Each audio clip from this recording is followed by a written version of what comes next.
E a pergunta de ouro: por que se fala tanto em dolarização e por que ela é tão importante?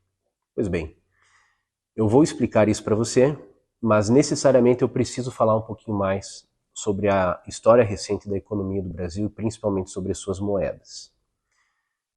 No período de 1942 a 1994, ou seja, num período de 52 anos recentes da nossa história, nós tivemos 8 trocas de moeda no Brasil. Fosse só essas 8 trocas de moeda, já não seria algo muito legal. Mas a informação que normalmente nós não temos, que foram 18 zeros cortados das nossas moedas, um período muito curto, muito recente da nossa história. Então, nossos pais, nossos avós, nossos tios, eles presenciaram isso, eles viveram com isso na prática. E se você conversar com algum deles, ou se você tiver um pouquinho mais de idade e você se recordar disso, era muito comum a negociação de imóveis, ou melhor, não é que era muito comum, era de praxe, era o habitual, negociação de imóveis, veículos, ou até mesmo linhas telefônicas, televisões e grandes eletrodomésticos, eles eram negociados em dólar. Por que isso acontecia? Porque nós não tínhamos estabilidade e previsibilidade da nossa moeda. Uma moeda que passa por casos de hiperinflação e que está o tempo todo sendo trocada, tendo zero cortado, ela não serve como base para valores de bens com valores mais elevados. Então, nós tínhamos como um hábito na população brasileira a negociação em dólares. Há 60 dias atrás, uma moeda não comprava nada. Hoje, com uma moeda de R$1, você compra 3 ovos, mais uma xícara grande de leite, mais 2 xícaras de açúcar, mais 2 xícaras de farinha de trigo, mais 2 colheres de sopa de margarina e mais 1 colher de sopa de fermento em pó. Mistura tudo e faz um bolo para comemorar o 2º mês do real. O preço do cafezinho hoje está 1.300. A senhora sabe quanto vai estar depois de amanhã? Vai estar custando na base de 48 centavos a 50 centavos. Mas na estranha matemática dessa conversão para o real, o preço do café acabou hoje em 55 centavos. Bom, eu falei então de 18 cortes nas nossas moedas. O que isso significa na prática? Hoje, se nós fizéssemos uma estimativa do valor do real, nós teríamos R$1 valendo 2 quintilhões 750 quatrilhões de reais. É um valor absurdo, é até mesmo ridículo falar isso. Então o que acontece? Hoje nós zombamos, né?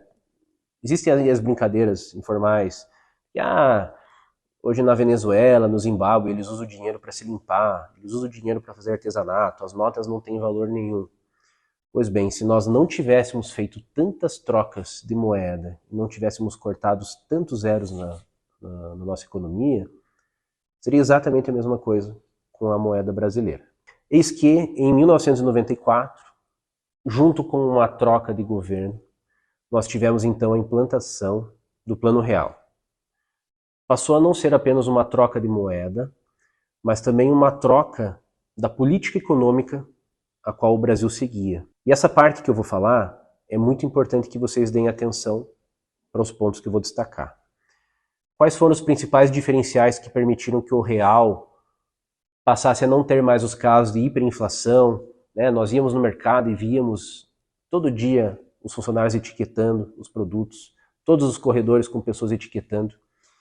A partir do surgimento, né, da alteração do Plano Real, isso parou de acontecer. Quais foram os principais fundamentos? Primeiro, Banco Central independente. Nós temos um Banco Central fazendo controle de metas sem interferência direta do governo. Nós tivemos, até esse momento, então até 1994, o governo mais liberal da nossa história.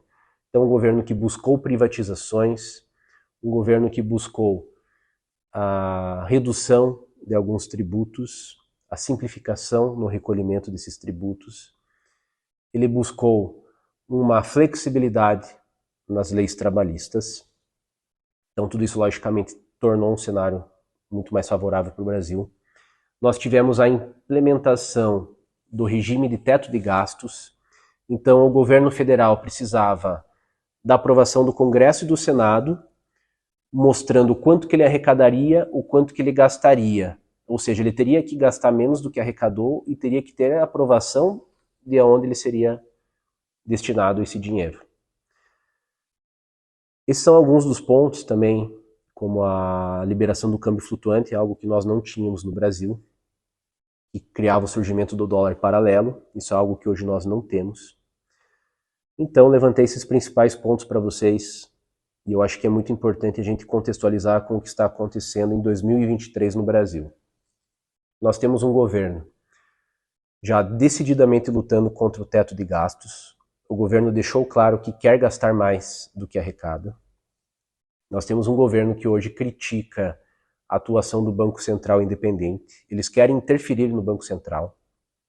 Nós temos um governo que está atuando para voltar com aquelas leis trabalhistas extremamente severas. Nós ainda seguimos, né, é importante deixar claro, nós ainda seguimos em um país com possivelmente a lei trabalhista mais complexa e mais amarrada possível. 98% dos processos trabalhistas do mundo estão no Brasil e nós não podemos entender que isso seja correto. Pois bem, o governo do Brasil em 2023 busca tornar isso ainda mais retrógrado, ainda mais engessado. O que nós conseguimos entender com isso? Tudo aquilo que ocorreu de benefício na alteração do Plano Real, ou seja, tudo aquilo que trouxe estabilidade para a nossa moeda, é exatamente o que o governo está atuando de maneira inversa. E o que nós podemos esperar? Mesmo que ele não consiga boa parte dessas alterações, mas uma ou outra, 20%, 40%, 50% dessas alterações que ele tenha êxito, nós estamos voltando ao passado. Nós estamos caminhando para um Brasil hiperinflacionário.